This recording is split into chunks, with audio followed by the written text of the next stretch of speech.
চলুন ফিরে যাই আমাদের আজকের অতিথি কবি ও গবেষক ডক্টর আমিনুর রহমান সুলতানের কাছে। আরও একবার আপনাকে জানাতে চাই বাংলা নববর্ষের শুভেচ্ছা। যেহেতু এই যে বাংলা নববর্ষের প্রথম দিন এবং এই দিনটি বাংলা সংস্কৃতির জন্য আসলে অনেক বড় একটি বিষয়, আপনার কাছে শুরুতে আমি জানতে চাইবো যে বাংলা নববর্ষ এই পালন করাটা আসলে কবে থেকে শুরু হয়েছে, এর ইতিহাসটা কি ছিল পেছনে? এটার জন্য আমাদের অনেক পেছনেই যেতে হবে, কারণ আমরা জানি যে মধ্যযুগে যদিও নববর্ষের সূচনা, কিন্তু প্রাচীনকাল থেকেই আপনার বাংলা সনের সঙ্গে কিন্তু আমরা পরিচিত ছিলাম এবং সেটার প্রমাণ পাওয়া যায় খনার বচনে।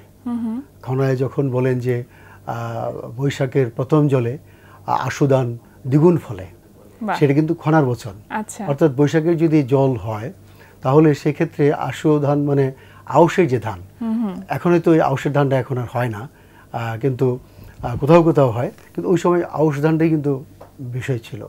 ঠিক এরকম দেখা যাবে যে আপনার 12 মাস, এই 12 মাসের উল্লেখ আছে এবং 6টি ঋতুর উল্লেখ আছে এবং মাসগুলি যে কিভাবে তৈরি তারও কিন্তু একটা ব্যাখ্যা আছে।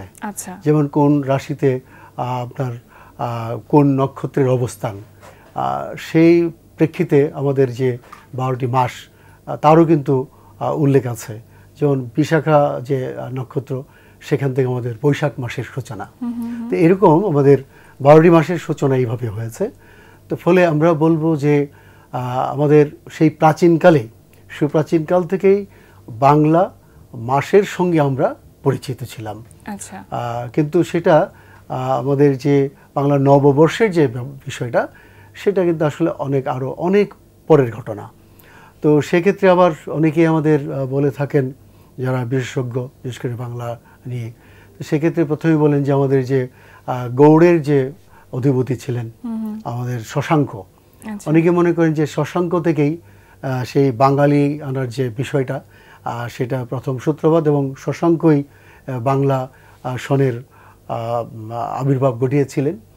কিন্তু সেক্ষেত্রে একটু আবার দ্বিমত আছে এই জন্যে তখনও কিন্তু গুপ্ত সাম্রাজ্যের কাল চলছে। তো গুপ্ত সাম্রাজ্যের কালে শশাঙ্ক যে আমাদের যে গৌড়, সেই গৌড়টা তখন কিন্তু বাংলারই অংশ। তো একটা গুপ্ত সাম্রাজ্যের অধীনে একটা বাংলার একটি সামান্য অংশ, সেক্ষেত্রে ওই এত প্রভাব প্রতিপত্তি হয়তো তখনও হয়ে ওঠে নাই। ফলে শশাঙ্কের এক পক্ষ দাবি করেন যেহেতু বাঙালিয়ানার একটি বড় ব্যাপার ছিল এবং সূত্রপাতটা শশাঙ্ককে আমরা প্রথম জায়গা হিসেবে ধরি যে আমরা যে একেবারে বাঙালি, বাংলার যে একেবারে আমাদের প্রাণ, সেটা তার রাজত্বকাল থেকে শুরু হয়। কিন্তু আবার দেখা যায় কিছু কাল পরে এসে যখন আপনার সেই 1200 সালের দিকে ইকতিয়ারউদ্দিন বিন বখতিয়ার খলজি যখন বাংলা জয় করলেন, তখন আমাদের হোসেন শাহী যে আমল, সেই হোসেন শাহী আমলে কেউ দেখাচ্ছেন যে হোসেন শাহী আমলে আলাউদ্দিন হোসেন শাহ তখন হয়তো এই বাংলার প্রবর্তন করেছিলেন। এটার একটা যুক্তি আছে এই জন্যে যে বাংলার যে আমাদের যে সাহিত্যের যে বিকাশটা, সেটা কিন্তু ওই হোসেন শাহী আমল থেকে কিন্তু হয়ে আসছে। পহেলা বৈশাখ প্রথম কবে পালিত না, কিন্তু এটা আরো পরের ঘটনা। এই জন্যই বলছি যে এই আমাদের যে জার্নিটা, এই আমাদের যে গল্পটা, এটা একটা ধীরে ধীরে আসলে যে ইতিহাসের যে আবর্তনটা, তারপর দেখা যাচ্ছে যে একটা সময় এসে আবার বলা হলো যে না, আমাদের যে সম্রাট আকবর, সেই সম্রাট আকবরেই তিনি যখন দিল্লির সিংহাসনে বসেন, সেই 1556 সালে 14ই আপনার সেটা ফেব্রুয়ারি, তখন থেকে তিনি আপনার এই নববর্ষের সূচনা করেছেন। এখানেও দেখা যায় একটি ব্যাপার আছে যে সম্রাট হুমায়ুন যখন মৃত্যুবরণ করলেন, তখন আমাদের সম্রাট আকবরের বয়স তখন 13 বছর। এই 13 বছর বয়সে কিন্তু তিনি যে 1556 সালে তিনি সম্রাট হলেন, তখন বৈরম খান নামে একজন ছিলেন, তিনি তার অভিভাবক ছিলেন। তো ফলে এই 13 বছর যেতে যেতে তারাও 4-5 বছর যখন যায়, বলা যায় যে 20 বছর বয়স যখন, তখন কিন্তু তিনি রাজত্বের যে বিষয়টা সেটা বুঝে ওঠেন। তখন বলা হচ্ছে যে তার যে একটা তারিখে ইলাহি তিনি চালু করেছিলেন, সেটা কিন্তু মূলত আমাদের যে বিশেষ করে সম্পদ, বিশেষ করে কৃষি সম্পদ যে বিষয়টা, কৃষির উপর নির্ভর করে যে আমাদের জীবন জীবিকা, সেটাকে আপনার পরিচালনার জন্য তিনি তারিকে ইলাহি চালু করেছিলেন। কিন্তু অনেকে মনে করে সেই তারিকে ইলাহিটাই পরবর্তী পর্যায়ে বাংলা সন হিসেবে তিনি প্রথম চালু করেন। কিন্তু এরপর আবার দেখা গেল যে অনেক যারা গবেষক, সে আমাদের আহমদ শরীফ থেকে শুরু করে যারা আছেন, তারা দেখালেন যে সম্রাট আকবর যখন তিনি দিল্লি সিংহাসনে, তখন আমাদের বাংলা বলা চলে গোটা বাংলাটাই 12 ভূঁইয়াদের যে আপনার তাদের যে এক ধরনের বলবো যে দাপট, সেই দাপটের সঙ্গে তার যুদ্ধ করতে করতেই সে 1575 সাল পর্যন্ত তার সময় লেগে যায়। আচ্ছা, তো ফলে তখনও বাংলা কিন্তু একটু বিচ্ছিন্ন তার কাছ থেকে। আমি এখানে একটু যুক্ত করতে চাই যে পহেলা বৈশাখ যখন প্রথম পালিত হয়েছিল সেই সময়টা আসলে কি কি অনুষঙ্গ ছিল? মানে আমি যতটুকু জানি যে হালখাতার একটা প্রচলন ছিল। এটা আসলে আরেকটু পরের ব্যাপার আসছে, আমরা মূলত এটা যাচ্ছি এই কাছাকাছি আমরা চলে আসছি। কিন্তু এই তারপর আবার আরেক দল আমাদের বললেন যে না, এটাও না, সেটা হচ্ছে আমাদের যে মুর্শিদ কুলি খান ছিলেন, তিনি এখানে প্রথম আমাদের পূর্ববঙ্গে আসছিলেন। তারপর যে কোনো তাদের প্রশাসনিক নানান জটিলতার কারণে তিনি আবার সেই মুর্শিদাবাদ আমাদের সেই রাজধানী করেন।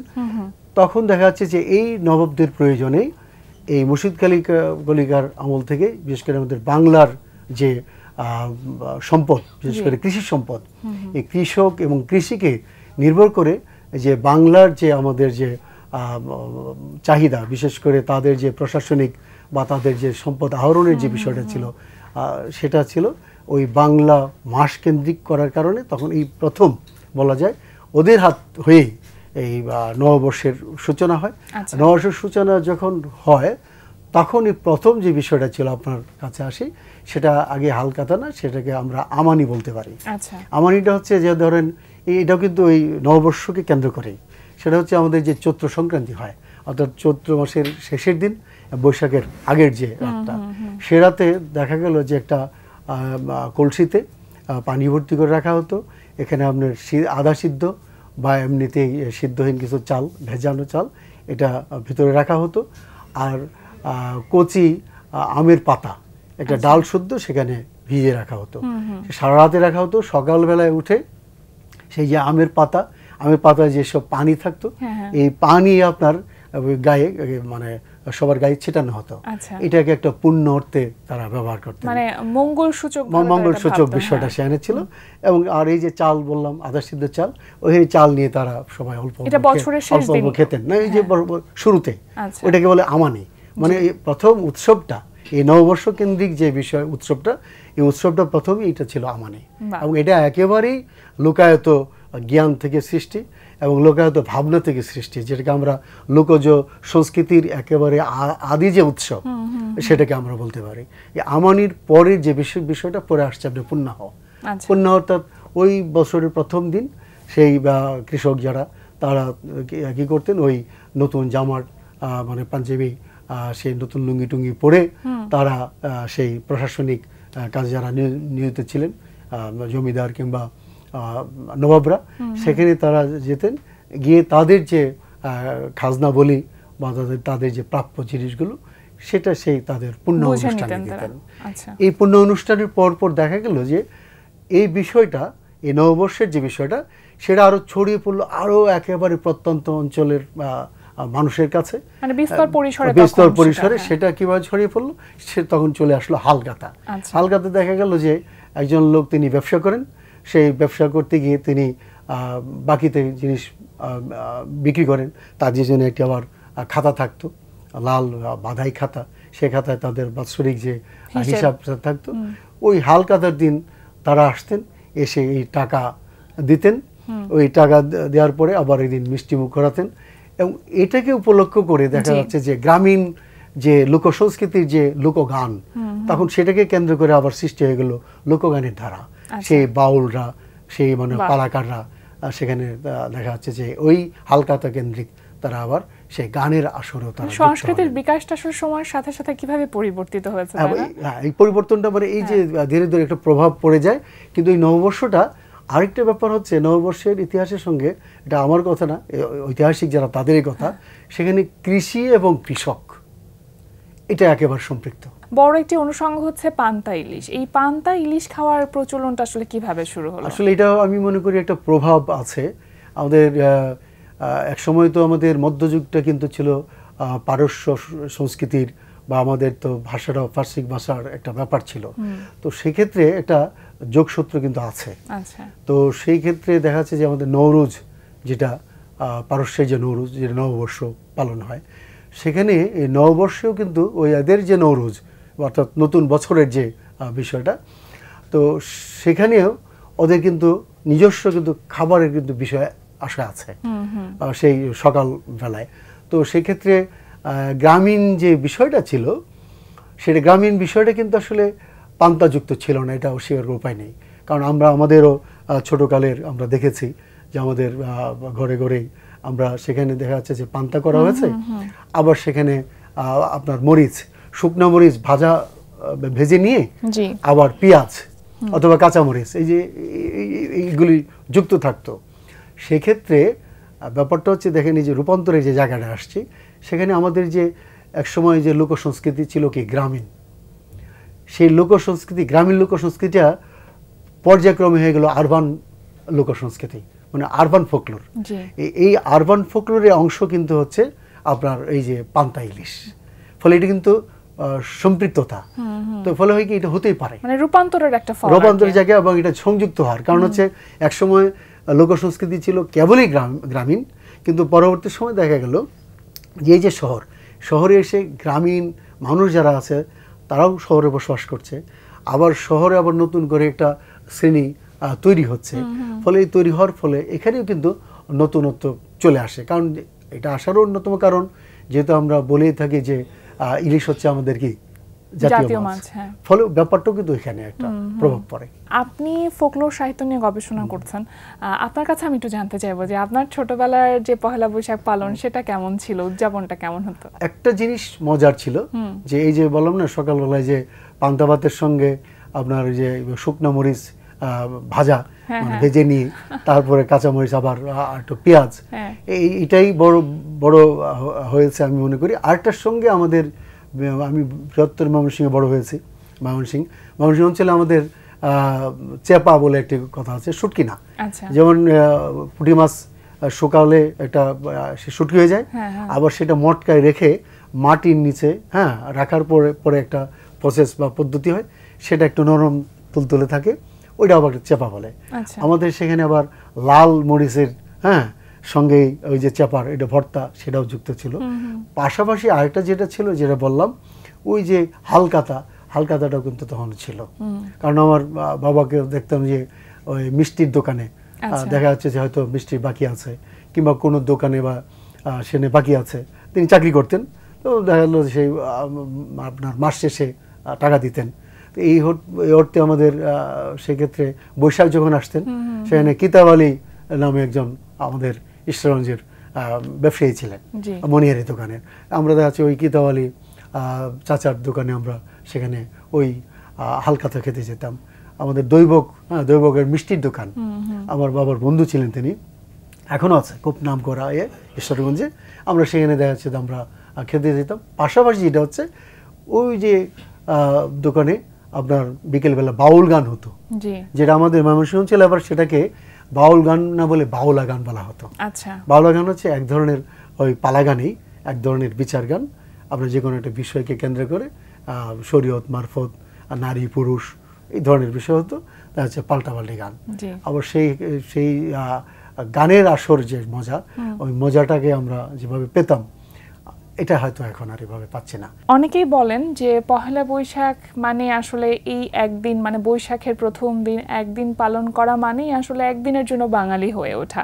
আসলে কি তাই বিষয়টা? আসলে ব্যাপারটা যতই বলি না কেন তা না। কারণ হচ্ছে আমরা যতই বলি, আমাদের কিন্তু একটা আবেগ যে বিষয়, আবেগের বিষয়টা কিন্তু বড় একটা বিষয়। তো আবেগ যেখানে নেই সেখানে কিন্তু আমি বলবো যে সৃজনশীলতাও নেই। তো ফলে কি একটা হচ্ছে যে সৃজনশীলতা, সৃষ্টিশীলতা, ওই যে জায়গাগুলো, এই জায়গাগুলো হচ্ছে কি, যে ধরেন মেলার থেকে যে মানুষটা একটা জিনিস কিনে নিয়ে যাচ্ছে, সেই জিনিসটা কিন্তু সে কি বলবো সারা বছরেই কিন্তু সে বহন করে নিয়ে যাচ্ছে। যেমন ধরেন একটা সময় আমাদের রিক্সার চিত্র। রিক্সার চিত্রটা মনে করেন যে প্রায় হারাতে বসছিল। আমাদের ইউনেস্কো থেকে যখন স্বীকৃতি পেল অপরিমেয় সাংস্কৃতিক উপাদান হিসাবে, তখন দেখা যাচ্ছে যে রিক্সার চিত্র মানে কি রিক্সার পেছনে, তাই না, পেছনে একটা চিত্র আঁকা হতো, কিন্তু দেখা যাচ্ছে যে এখন আর এটা এভাবে আঁকা হয় না। কিন্তু এই ইউনেস্কোর স্বীকৃতি পাওয়ার ফলে দেখা যাচ্ছে যে এই জিনিসটাই এখন নতুন আঙ্গিকে যাচ্ছে, যে সেখানে কি হচ্ছে ছোট করে রিক্সার যে আর্টের যে ধরনটা সেটাকে ঠিক রেখে নানান ধরনের চিত্র আঁকা হচ্ছে, যেমন চশমা আঁকা হচ্ছে, কেতলিতে আঁকা হচ্ছে, চায়ের কাপে আঁকা হচ্ছে। তো এই যে যখন একটা চায়ের কাপে যখন আঁকা হচ্ছে, এটা যখন এই একজন বাঙালি মেলা থেকে কিনে নিয়ে যাচ্ছেন, তিনি কিন্তু সেটা তার শোকেজেই ধারণ করছেন না, বাংলা সংস্কৃতিকে ধারণ করছেন। ফলে আমি মনে করি, এবং আরেকটা জিনিস হচ্ছে যে একটি জিনিস খুব গুরুত্বপূর্ণ বিষয়, যে লোকসংস্কৃতি কিন্তু হারিয়ে যায় না। লোকসংস্কৃতি রূপান্তরের মধ্য দিয়ে কিন্তু ঘুরে আসে এবং নতুন বলবো যে রূপায়ণ হয়। যে জিনিসটা আপনার লুপ্ত হয়ে যায় সেটা কিন্তু লোকসংস্কৃতি থাকে না, তখন সেটা প্রত্নতত্ত্বের বিষয় হয়ে যায়। ফলে ফলে এই জন্য বলি, এই যে রূপান্তরের মধ্য দিয়ে আমি মনে করি যে বাঙালি একদিনই না, সেটা তিনি কিন্তু সারা বছরই সেটাকে বহন করে নিয়ে যাচ্ছেন কোনো না কোনোভাবে। অবশ্যই আমাদেরও সেটাই প্রত্যাশা যে আমরা যেন লোক সংস্কৃতির অংশ হয়ে থাকতে পারি সব সময়, বা সেটাকে ধারণ করবার মধ্য দিয়ে সামনের দিনগুলো যেন আমাদের জন্য, প্রত্যেকের জন্য আসলে মঙ্গলময় হোক। একেবারে শেষ পর্যায়ে চলে এসেছে, আপনাকে অসংখ্য ধন্যবাদ আমাদের আজকের এই আয়োজনে এসে সময় দেওয়ার জন্য। আপনাকে আবারও নববর্ষে অনেক অনেক শুভেচ্ছা জানাচ্ছি। সবশেষে দর্শকদের উদ্দেশ্যে যদি আপনার কিছু বলবার থাকে। আমাদের যে সংস্কৃতি সেটা একেবারে আমাদের নিজস্ব সংস্কৃতি, আর এই সংস্কৃতির সঙ্গে আমাদের একটি লুকায়িত প্রজ্ঞা যেটাকে বলবো সেটা আছে, সেটার সাধকও কিন্তু অনেক আছেন, এবং নতুন প্রজন্ম যারা আছে তারা যদি সেই সাধকের পথ ধরে পরম্পরাকে লালন করেন, তাহলে আমাদের লোকসংস্কৃতি রূপান্তরের মধ্য দিয়ে হলেও টিকে থাকবে। প্রিয় দর্শক, এতক্ষণ কথা হচ্ছিল অতিথির সঙ্গে, এবার সময় হলো বিদায় নেবার। আমাদের অনুষ্ঠান সম্পর্কে আপনার যে কোনো মতামত ও পরামর্শ জানাতে লিখুন এই ঠিকানায়। প্রযোজক দিন প্রতিদিন, Bangla vision, note tower, 110 বীরতম CR Dutta road, Dhaka 1205। Phone 963203 থেকে 4। আমাদের ইমেইল অ্যাড্রেস dinprotidin@banglavision.tv। প্রিয় দর্শক, অশুভ সকল কিছু বিদায় হোক। নতুন বছরে নতুন করে হৃদ্যতা আর সামাজিকতার অপূর্ব বন্ধনে সেজে উঠুক প্রিয় বাংলাদেশ। নতুন বছর সবার জীবনে বয়ে নিয়ে আসুক অনাবিল সুখ, শান্তি আর সমৃদ্ধি। এই শুভকামনায় বিদায় নিচ্ছি আজ। সবাইকে আবারও বাংলা নববর্ষ 1432-এর শুভেচ্ছা। শুভ নববর্ষ।